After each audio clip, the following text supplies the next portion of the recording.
Hey friends, welcome to the Rhythms for Life podcast, where each week we talk about rhythms for building resilience so you can take charge of your mental, spiritual, and relational health. These ideas come from Rebekah's best-selling book, Building a Resilient Life: How Adversity Awakens Strength, Hope, and Meaning. So grab your copy, invite your friends, and let's build resilience together.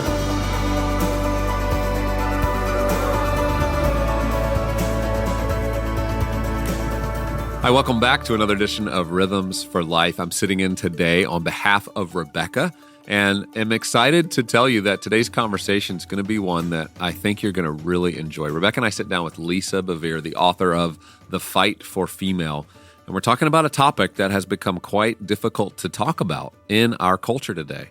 And yet it's the most important conversation we could have as it relates to thinking about our children, our families, the kinds of conversations that are happening all around us that we see headlined in media, in social media, but most important, in the small conversations we're having in our homes with our kids or with our teenagers who are walking through life where they're being told a lot of different things about what it means to be male, what it means to be female, what role that means they have to play in life, how much this connects to what they're feeling emotionally or what they're being taught in their public environments. And so we just wanted to help you as listeners to go a little deeper into that conversation, to think with somebody like Lisa Bevere, who's a grandmother, who's raised an incredible family and now has 9 grandchildren. And you're going to get to hear a perspective from someone who has lived out her calling, who's been very faithful to write, to speak, to lead, and yet comes back around to helping us all understand the role that men play in our life and women. And so Rebekah and I are encouraged for you to get to listen in on that conversation. Now, before we do that, I just want to remind you, Friendsgiving is something that we host. In fact, tomorrow night, we're hosting Friendsgiving in our home, and I hope you will be hosting a Friendsgiving. I know we're starting to run out of time, but November's a long month with Thanksgiving coming later in the month, so you still have time to be intentional, to pull a few friends together and say, hey, let's have our own Friendsgiving. Let's have time as a community locally to think those in our life, to be thankful for all that God's done for us. And Rebekah's created this awesome guide. So many people have used this. It gives you an incredible recipe, by the way, for an incredible turkey that's going to be moist. It's going to be so tasteful. And so you'll get recipes for multiple items, but you also get the opportunity to see some conversation starters, some name cards to put at different plates so you can kind of set up the room however you want and the conversation. And by the way, we invite friends to bring their favorite dishes, their side dishes, so you don't have to take all the work on. Just be the one that steps up and say, hey, I want to create some connection here in November. I want us to be together as friends. I want us to prioritize a conversation that should matter to all of us about being grateful for the things God's given us. Now, you can download that guide, the Ultimate Friendsgiving Guide, at RebekahLyons.com/Friendsgiving. Well, I hope you enjoy listening to this conversation.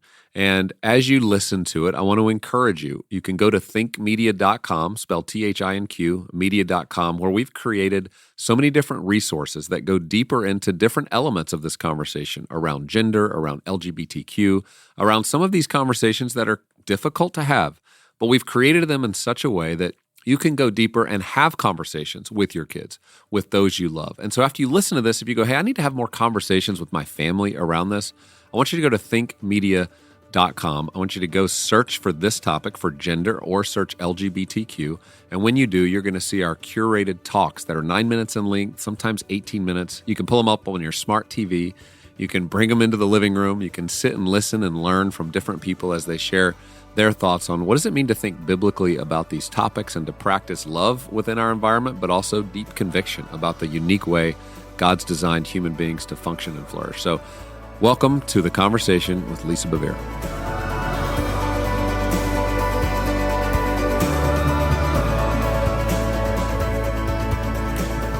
Lisa Bevere, I'm so excited for this conversation with you. First of all, you're a mama to so many, and you have this mother voice, this prophetic voice, this encouraging and exhorting voice that builds people up. And I'm just so thankful about this conversation we're going to have today. In your new book, The Fight for Female, Reclaiming Our Divine Identity. We're going to talk about all kinds of things, but I just want to keep coming back to this message because it's so timely. We've walked together this last year while you wrote it, and it was so clear that this is like a life message that you carry. So welcome. Thank you. I'm so honored to be on with you and Gabe. I know. We love your voice. What I love about you and John and your whole family is just you're bold, courageous. You do not mind stepping into difficult conversations. Sometimes I'm like, what were we thinking? And today's world, this is so necessary because it feels like almost every conversation is getting difficult, or it's called political, even if it's moral. It's like everything we get into. Everything. And I feel like this was also one of those, while a life message was almost something you felt the burden. And I want you to tell more. Yes. Like, I have to say something. Yeah. Yes. Even if I don't really want to get into all this, I've got to talk about this. So talk a little bit about the burden you carried for this. Well, I had a moment that actually really positioned the why behind this book. I was speaking at a church in San Antonio, and it's already been passed on, and the son and the daughter-in-law are carrying it. But after I got done speaking, the matriarch of the church, she pulled me aside and she said, "Did you ever meet Derek Prince?" And I said, No, I didn't. And she said, "Well, I hosted him one time for a women's conference." And I was like, "Great, why is she telling me this?" And she said, "And we took him back to the hotel. And when we turned around, he was weeping in the back seat of our car." And we were like, "Brother Prince, what is going on?" And he said, "I see an attack coming against the women. And if the enemy can get the women, he will get the children." And that was like 20, 30 years ago. And it actually punctuated the why for me behind this book, that women are the last line of defense when it comes to protecting the legacy and children. Wow. Yeah. What are some of those powerful. attacks? I mean, today, Yeah. if you could What just list aren't some out, of the attacks? what are Between the Pick one. food, it feels like the food is trying to kill our children. I mean, so Yes. in particular, the idea that our children are being told that they're a mistake, that God did not weave them with any intent or wonder, that it was happenstance, that perhaps they were, divided, that their identity was one thing and their physical reality was a different thing, and that they, that, oh my gosh, this burden is on you to try to reconcile this. That was disturbing to me. Also, this attack where you see the schools pulling the children away from the parents, where the parents are no longer seen as authority or counselor or even safe to children. I mean, there's a messaging sent that the parents are a problem. Yeah. The parents are bullying. The parents aren't safe. The parents are toxic. And then the school and the government is more concerned about the children. And I kept seeing this constant undermining parental authority, of God's authority, of God's plan, of God's love, of God's intentional forming of a generation. And I thought, what is going on? Yeah. What is going on?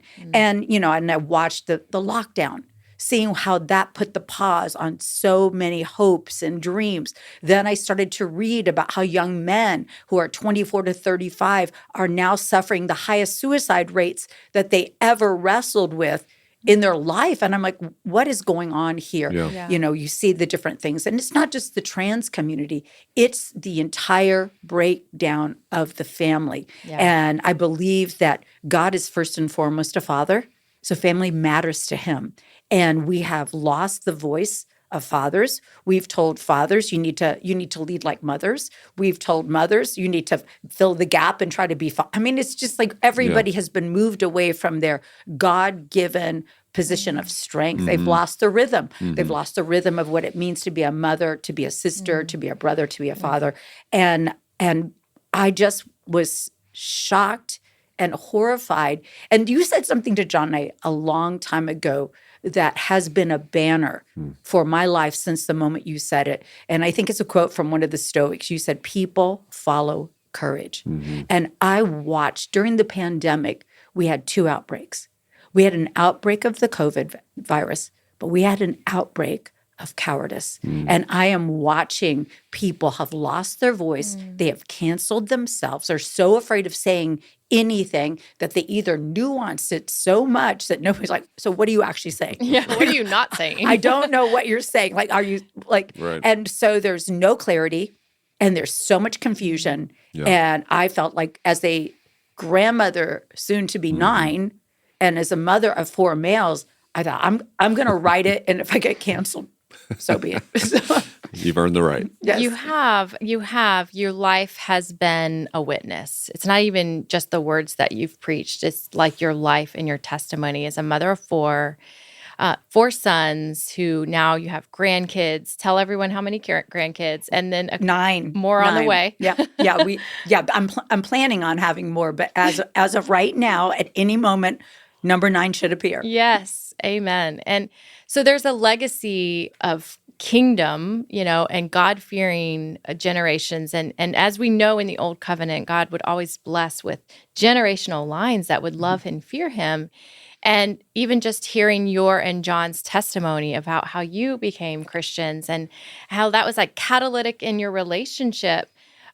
So this is not something that hasn't been hard fought, right? It's no wonder that you're passionate about it. And I've always told you, Lisa, you're clear, but you're kind. I do think this comes from a mama love, like a mama bear. Let's huddle in. Let's have a family meeting. All the women need to hear this. All the mamas need to hear this. All the sons need to hear this. The daughters need. And even years ago, when you were talking about like in the Me Too movement, and you and I were talking, and this idea of God doesn't elevate the daughter to suppress the son, right? Like we're both sons and daughters. And now in this book, The Fight for Female, though, you're really talking to the women here. Mm-hmm. And if you could boil it down to like your biggest burden for them, what would you say? I feel like we have left our divine entrustment, that God has given women something so magnificent. He gave them a partnership. Whether we realize it or not, God gifted woman in the garden. He said, I'm going to put enmity between you and the serpent. And it was so funny just this week. And I don't know if I just scare people if I ask questions from the stage, but I said, when God put enmity between the woman and the serpent, whose side did God put the woman on? And they're all looking at me. And I said, okay, let me help you. This is not a trick question. Let me help you. God is good. Serpent is bad. Enmity. There's only 2 sides.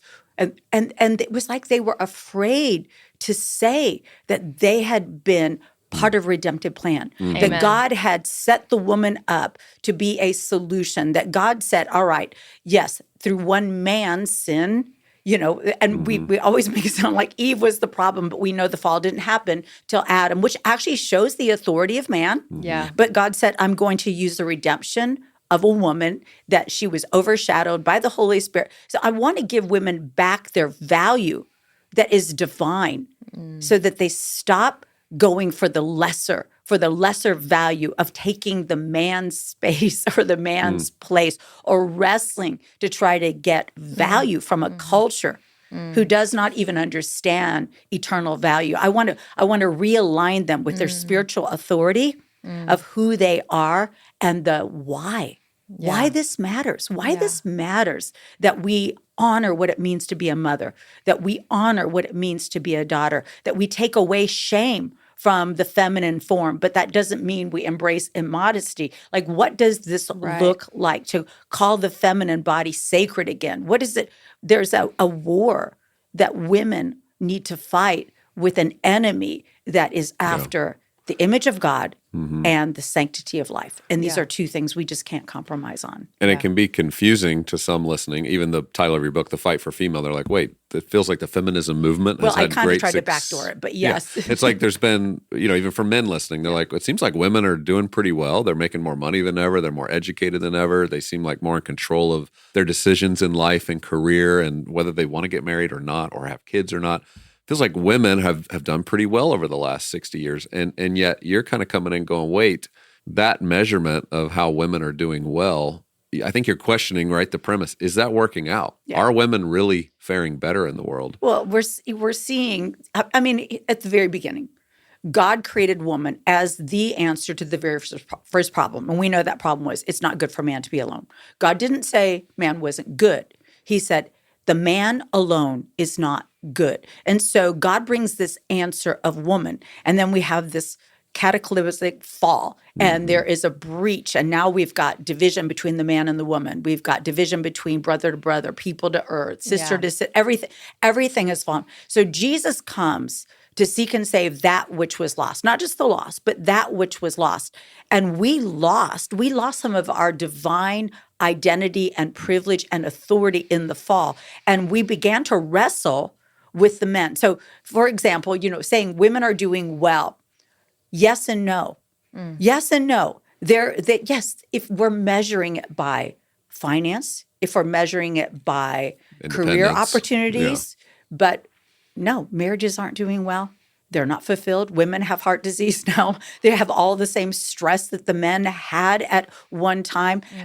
Young girls wanting to get married. I can't even count on both of my hands. I've got so many beautiful, amazing young girls who would love to get married and they can't find any guys. And so there is a breach in intimacy. There is a breakdown in marriage. People want to have children. They want to have legacy, but they've been told, oh, no, grab everything now. Yeah. Freeze your eggs. Yeah. And then they're finding out, wait, this That's didn't work out for me. Yeah, the fertility crisis is There is a another major fertility crisis. challenge. I don't know if you've seen the book Get Married by Brad Wilcox, but it's a book. He's a great sociologist from UVA that really describes the research, and the data's in now, looking at the last couple of decades of those who get married younger, what's happening for them economically, their happiness, like looking at all the profiles. Those who are married are the happiest. Yes. They make more money. Yeah, they make more money. Even the women fare better economically inside of a marriage than they do completely in independence, just on their own. But the world sort of casts this vision like, hey, stay independent. You don't need a man. I mean, we're seeing that, right? A lot of women are like, and to your point, they're going, where are the good men? So maybe I'm better off. Well, we've tried to make men women. And then we've tried, I mean, again, you and I have talked about the feminist agenda was the breakdown of the family. It wasn't really the breakdown of the men. It was the breakdown of the family. And when 12 women get together and say, hey, why are we here? Oh, we want to have a cultural revolution. How do we do this? We want to break down the family. How do we break down the family? We destroy the American patriarch. How do we do that? By taking away his power. And then they were like, how do we take away his power? By removing the woman. Yeah. So when you remove the woman, it's almost like the feminist and the Marxist agenda believes Scripture more than the church does. Somehow they knew that male and female was a power union. If we can divide this, if we can debase the man with prostitution, with homosexuality, with promiscuity, with eroticism or porn, if we can debase the man and then point at him and say to the woman, you need to be liberated. You've been trapped at home. You just perfect atmosphere for Betty Friedan's feminine mystique. And they're like, yes, there has to be something more. And yet at the same time, the Jesus revolution was happening. So the women were actually ready for a spiritual awakening, but instead they chose to blame the man and said, I'm going to be my own boss. I'm going to be, and again, you guys know me. You know that John is a strong person. You know I'm a strong person. We are not, I am not some beat down woman with no opinion. My boys have all married strong women. So we're not talking about oppressing women to raise men. What we're talking about is the understanding that women have the power to multiply, and instead we've used our power to divide. And that is a problem. Yeah, that's so good. I think so much of what you're talking about is displacement, right? Like you have this role, you have this anointing, you have this gifting, this wiring that's knit in the womb, male and female. And then there's a displacement where you almost are like reversing what was intended. And displacement is trauma. Always, right? Like if when we were counseled to adopt Joy, we were like, we're going to bring her into the home. Yeah. And our counselor said, it's going to displace everyone, right? Because all of a sudden, Kennedy is no longer the only girl, no longer the only baby. Kate is no longer the only child in your home with special abilities and needs, But even with that, because it's kingdom, you have to do it. But you have to also understand that with displacement, there's a disruption that creates chaos, that creates trauma, that requires healing. That it creates opportunity for growth. Yes. And so what you're even describing, while it sounds so big and so scary and monumental as it is, it's not the end of the story, right? No. And when I got to be a guest at the cultural summit, I don't know, I sat down to Mateus the first day, and I turned Matthias to Desmond. yes, and I said, "Hi, are you here?" He's like, "Yes," and I was like, "Okay, there's an accent." And then he starts talking to me, and I'm like, "Okay, this is like a really smart person.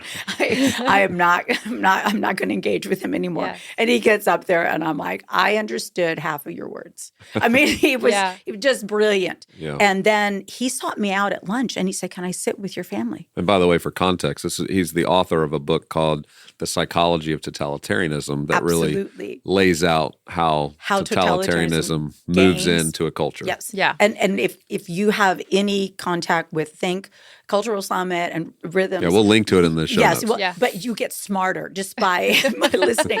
By having lunch with him. So I had lunch with him, and I said, he started asking me questions, and he said, "I'm just drawn to your family." And it was interesting to me that he longed to belong to a family. And I don't know what all he went through in his nation. So I did a podcast with him, and we interviewed him. And of course, he's painting this picture. I'm like, our country's going down the drain. I mean, we're on the precipice. We're falling into totalitarianism. And I asked him, I said, "Okay, what do we do? What do we do?" And he said, "Thoughtful, consistent, courageous conversations," which is what we're doing right now. And he's not protesting, no violence, those two things validate the need for totalitarianism. And while he was talking to me, you guys, I thought about that is how the church grew. Book of Acts, house to house. Yeah. They shared meals. They had conversations. Yes, they gathered once a week, but they were daily having conversations. And what I have found with this book, and what I have found with conversations, that maybe, I had a neighbor come to me and say, "Hey, I just noticed you're on Instagram. I started following you on Instagram." I was like, "Oh no." And she said, I'm a little bit more progressive than you," which I did know. And I said, "Yes." And she said, "I need someone to talk to sometimes." She said, I don't like what I'm seeing." And see, people are looking for people to have conversations with, not argue on social media. And if we cannot have conversations, if we have lost the art of having conversations that are consistent and godly and clear and courageous, then we are not going to move the ball forward. And what I found with writing this book is I had to give women conversation points. Like they know things are wrong, but they don't know how to take it from a place of wrong to right. Like you can watch conservative news, and they were going to be really clear at outlining why everything is wrong, but they're not bringing anybody to a relationship with Jesus Christ. Right. So, we've got wrong over here. We got right over here. We need kingdom. Yeah. We need to be able to tell our children, "You're uncomfortable in your body. I understand." Yeah, absolutely. I understand. You are growing from a man to a boy to a man, or a girl to a woman. That is uncomfortable. You're changing.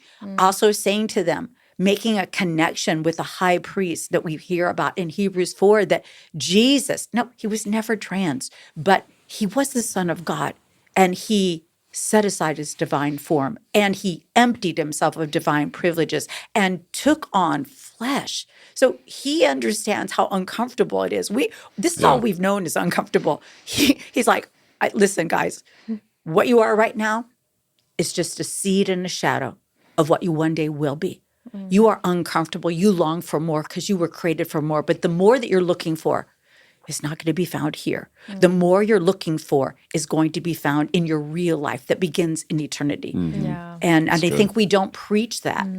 This is a vapor. That's right. Yeah, absolutely. I think these conversations are so essential. Kind, loving, empathetic. I mean, there's so many people that are caught in this whatever that looks like personally for their family. Like friends that we would have that where a child at a young age might feel like they are confused with gender, and like, let's talk about like what ages are those genders like really sealed and formed. I mean, we know God knit it in the womb, but having a male presence to attach to securely, having a female presence in the home to attach to securely, those are only offered in family, like in a regular way. And so there are so many families that don't have that. They're broken, they're separated, they're distant. Kids are growing up without that nurture and that care from a loving physical father or Right. mother. And so as a result of that detachment, that insecure attachment,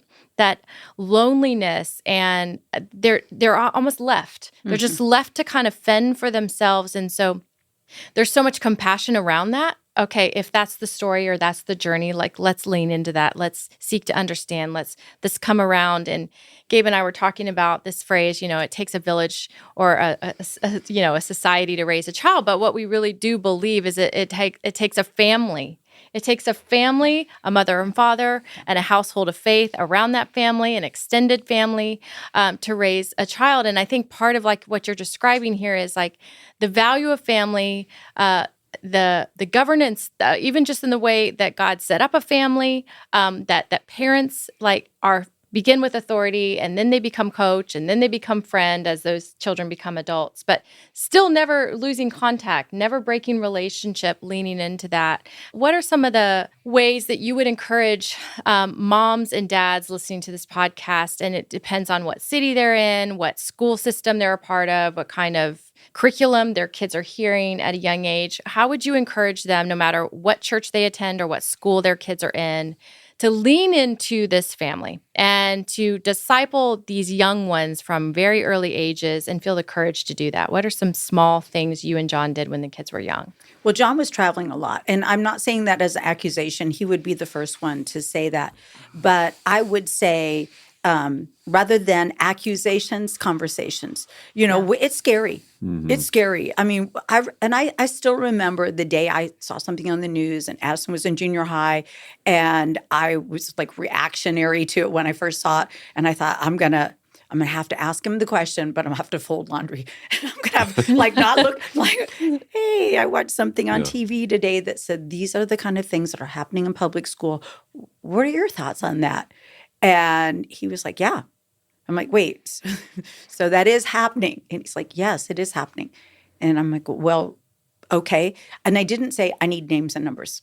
I didn't say, I said, all right, let's talk about that. And he said, Mom, I've had people say this to me because I didn't want to engage. They've accused me of being gay, or they've said this. And so it was a opportunity for a conversation that if I had not created it, I don't know if we would have had it. Right. Then, and again, I've never been a single mom, but I have had a husband that traveled a lot. And I remember when Addison, and again, I'm speaking to the moms that feel like they don't have that dad figure, which you brought up.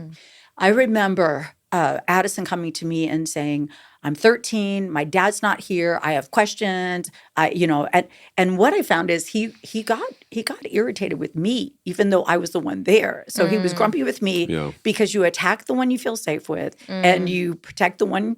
And so I called one of our board members, and he was probably in his 60s or 70s at the time, and I said, hey, I don't know what to say to Addison because he's right. He is a young man, and his dad isn't here. And I don't know what to say to him. And our board member said, does Addison want to get married? I was like, well, he's 14. Yeah, I'm assuming he'll want to. And he said, all right. He said, tell him that he will be processing the rest of his life with a woman and that he's getting a head start right now. And I thought, awesome. I'm not sure if it's going to work, but I'll throw it out there. And it was, and I would say of all of my boys, Addison is the most nurturing, because we did process things, and he was a firstborn, so he did have a lot of questions. And I do think there were times that I didn't have answers, and so I would put somebody smarter on an iPad, and we would watch it over dinner, and then we would have discussions. That's great. And he's such a thinker. With it. I could totally see you guys doing that with 14-year-old Addison. I love that. And I do think parents can do that. Right. I think parents can say, guys, what do you think about this? Yeah. And let them talk. And that's the beauty of creating conversations and just space. You don't have to have all the answers. I think most of us are just looking for a space to learn. I find in the next generation today, they're more hungry for truth-telling. Please tell me what's true, because they're getting hit from every side, every agenda. They understand that, but they don't always know where to get the wisdom. That's why at THINQ Media we've been able to create something I think that's helping a lot of parents do what you're doing. We put on a 9-minute talk. In fact, Lisa did an 18-minute talk specifically on this topic, fight for female. You could watch and have a great conversation about the state of women in this culture and how to think well about it. But I think what you're doing, and I love your courage because you are demonstrating it, but you're also helping rebuild in a lot of ways how people are going to think about the future of family. One of the authors I've read recently wrote a book called The Fourth Turning, and he describes, this really crisis moment that our culture's in. But he also talks about on the other end of these crisis moments that, he describes happens in these 80-year increments, and we're kind of right on the edge of one, that the pendulum swings back towards convention, towards tradition, towards what we've always known worked. Right. And so in a lot of ways, I think you're laying some of the foundations for how this next generation will need to rebuild. And we need to understand, what was God's design of all this anyway? And so while right now, there's a lot of people that might push back, and why are you talking about this? It's literally, I think, the foundational work that we're going to need to keep coming back to. What would you say to the young mom who's got toddlers, and you have these women in your family? I do. They're down the street from me. Yes, and because there's mothers on all, like, every stage, right? Like, we've launched ours, and we have 2 still at home. But you have some that are just having them. You have some in the prime of puberty right now. But what would you say, even in the area of now knowing what we know now, even about screens or about education or about the cultural tsunami that we find ourselves in, what encouragement would you give them with these toddlers of how to have that secure attachment, how to nurture, and how to disciple, like how to just be there? Give them just something like, I'm home all day, I'm listening to this podcast. There's so many young moms in this audience that are just like, they don't want to feel alone in what they're trying to do, the faithful hidden work, the holy hidden work of raising these littles. Well, what you're doing is incredibly valuable. I don't think we have any metric to measure the value of being there for your children. I just remember thinking, am I failing? Am I raising stupid children? Like, I don't know if I'm doing enough. And it always feels that way. And I didn't have social media. So I would say, first of all, I would never let my children have social media while their brains were forming. There is absolutely no way I would put my children in front of things that would be kind of like a spotted and speckled, like they're constantly seeing something, and then we expect them not to reproduce it. Yeah. So that constant comparison, that constant you're not enough, or the constant you are amazing, whatever. It's either pride or insecurity. There's nothing normal. So that's going to be a battle that every parent, I'm just saying, you are anointed to take care of your children. And I feel like there's a lot of messaging. I hear it from young moms. They say, you don't understand. It's so hard right now. It's so hard right now. I don't understand exactly what you're going through, but it was hard when I had children too. And you're actually handpicked for this time.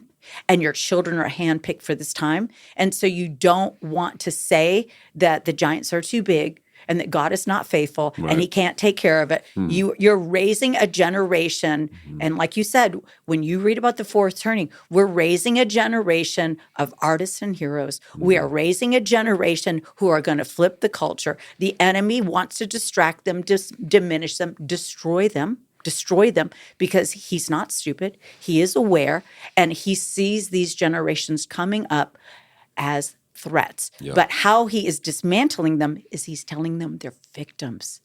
So, your parents are toxic. Oh, you've been traumatized. Oh, it's like you said, who hasn't been?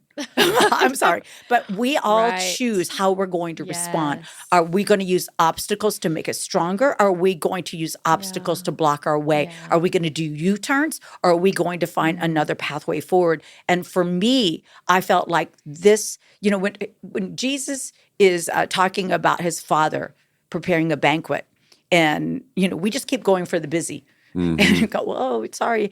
And God says, go into the highways and byways. To me, media is an opportunity to go into the highways and byways. And we have a generation of parents disconnected for whatever reason. Either they don't think they have enough, they don't think they're smart enough, they don't have the support they need, and they put their kids out on the highways and the byways to get information from influencers, social media, Yeah. celebrity people. And God wants us to have a presence as Christians with courage, with confidence, with, hey, this is an alternative for you. And at the end of the day, even with, when I'm talking to Mateus and I'm thinking, you're so smart, and he says, family. Yeah. He Yeah. says family. So cool. Everybody wants to belong. And even when Right. these young kids that transition, a lot of times they feel like they don't belong. Yeah. And this so is, they belong to something finally. this question of do I belong and do I matter? These are the central huge. human questions Yeah. we're all asking. So thank you for doing this. I do want to shift gears a little bit. Yeah. You and John have been married for how many years? 42 years. You guys live a rhythm of health that I've not been around a lot, where people who are maybe a little older than Rebekah and 64 I. and 65. Okay, 64 and 65. Yeah. John still can beat me at pickleball. He John's beats an me. athlete. He beats me at golf. And I this see says you a lot, 'cause guys. I Gabe's see very his competitive. eating habits. I see the way you guys try to Yeah. eat well. And this is a major topic in our Rhythms community of people going, how do I have longevity? The food conversation's a huge one Yes. right now in society. People are becoming awake and aware to that. Will you just give us a little insight into just you and John's rhythm of how much you value eating well, Play. working out, play in your Yes. life? Yeah, we enjoy each other. And I think that is a huge key. And Rebekah always encouraged us with the walking. And so basically we eat very healthy. And then we get up and we walk. Yeah. And we kiss 4 grandkids goodnight in one house. We kiss another grandkid. I usually will go and read a book to Azariah. So we have connection, That's awesome. not distraction. Yeah, your kids live right by you. Yeah, which they is do, Such which a gift. which is an incredible gift, and which is a dream. Like at the end of the day, being in a big house alone is not. It's not what I wanted. I wanted to be near family, and so yes, we eat healthy, but we also think healthy. Mm-hmm. We also talk healthy. John and I don't see ministry as something we do. Ministry and ministers is something we are. Mm-hmm. John gets up before me. I mean, I'm thinking I'm up early at 6:15, but he's gone at 5 a.m. and he'll come in. And this man will read his Bible every single day, and he will have wonder. Like he'll come in and say, Lisa, I just got to share something. And I'm like, I just need a couple shots of espresso. Like just so I can process it. But he comes in and he brings the goodness of God to me every single morning. Yeah. And it isn't legalism, it's love. Yeah. It's a relationship with God and a relationship with each other. Yeah. And this is the one thing I love about John that a lot of people may not know is John is the person that I know that once he sees he's wrong on something, he flips. Mm-hmm. I'm like, okay, a year later, I'm still working on it. He's just like 180 Yeah, right away. that's awesome. And he's been my mentor my entire life. He's the one that led me to the Lord on our first date. And he has always challenged me to be the best. Yeah. If I act worse, he's like, that is so beneath you. Yeah. And that is like a stab to my heart. And I'm the same way with him. Yeah. And yeah. so we have love that. given each other permission to grow. But yes, we eat healthy. We eat basically Mediterranean. Yep. Yeah. We, I mean, No, you like olive you are oil. Italian. we do and Only love from olive oil. Italy. One of my daughter-in-laws wasn't feeling well, and John, John was like, tell her to drink 1/8 of a cup of olive oil. And I called her. I was like, no, that's going to be too intense. I said, John thinks olive oil cures everything. Yeah. It doesn't, but it is amazing. But yes, olive oil, pestos, Yes. Oh my pasta only from Italy. But we also enjoy food. Yeah. Because I think sometimes people can have I got to be healthy. They're afraid of their food. They're Right. not enjoying it. They're not relaxed. It's not a celebration. Yeah. And, we also are enjoying the season we're in. Yeah, you do that really well. And it's so fun to watch. I mean, Gabe and I have reached out to you on many occasions over the last decade of guys are friendship, beautiful. just going like, tell us what you're doing. I mean, what's the secret sauce? And I will never forget John said, just celebrate each other's strengths. And that was that phrase we have adopted, we have lived, we have loved, because you're right. Like, just like you and John are both strong leaders, But we're different. but you're different. Yeah. Yeah. Gabe and I have that same compatibility, I would like to say. Heated fellowship sometimes. Complementarity. And And yes, but that way to celebrate each other's strengths and build each other up, it's beautiful. And it does make you look forward to each season, right? Because you have each other. Yeah. Well, thank you for being here. Thank you for the encouragement. I want to just echo and affirm for all the young moms listening, all the young dads listening, that God has entrusted to you this role. And if he's entrusted to you children, then this calling of motherhood and fatherhood is God ordained. Yes. He's going to equip you for every good work. Find the people around you that speak life too, right? Like if you hang out with a bunch of victims that are parents, or kids, if you hang out with a bunch of victims, you just assimilate into that culture. But if you are looking for people who speak life, who are encouraging, who are in the word, who can be in your circle, your tribe, find that, because you're going to lean on one another as you raise this next generation. And our hearts and our prayers here on Rhythms Podcast is that you would feel filled up and revived in your spirit so that you can raise kids who love and fear God as well. Yeah. So thank you, Lisa. Thanks for your message, your courage, your kindness, your boldness, and we just adore you. No, I love you guys, and you've been an incredible blessing to our entire family. Thank you. Well, thank you for listening to this conversation. It's an important one. It carries a lot of weight with it. And I know it's heavy when you hear some of these topics and the different ways in which our culture is thinking about these ideas, but also how we as Christians can engage them. I want to encourage you again to go to thinkmedia.com. You can check it out in our show notes, where we've curated a lot of resources around this really important conversation that has a lot of sensitivities to it, a lot of different experiences that you've had, maybe as a parent, maybe for you personally. And so as you engage this conversation, it's obviously more complex than just one conversation. So engage that. Go to thinkmedia.com, search gender, search LGBTQ. You'll see it's one of our most searched topics, with so many good resources and talks and conversations that I think will encourage you. Then I also want to remind you, host Friendsgiving. It's coming up for us tomorrow night, and I hope you'll do the same for your community and create that rhythm of connection. It's so important to all of us around this holiday season, where some people, Thanksgiving can be a lonely time, but let's change that. Let's be the leader in our community that helps pull people together and create space for us to be grateful. You can download that free guide at RebekahLyons.com/Friendsgiving, and we hope you have a wonderful week.